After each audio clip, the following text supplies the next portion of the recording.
আসসালামু আলাইকুম, কেমন আছেন সবাই?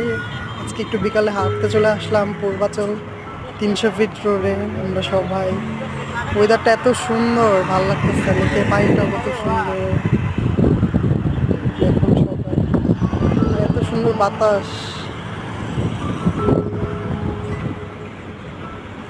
অনেক সুন্দর। আপনার সময় পেলে চলে আসবেন। অনেক সুন্দর ওয়েদার, আসলে মনটা একদম জুড়িয়ে যাবে।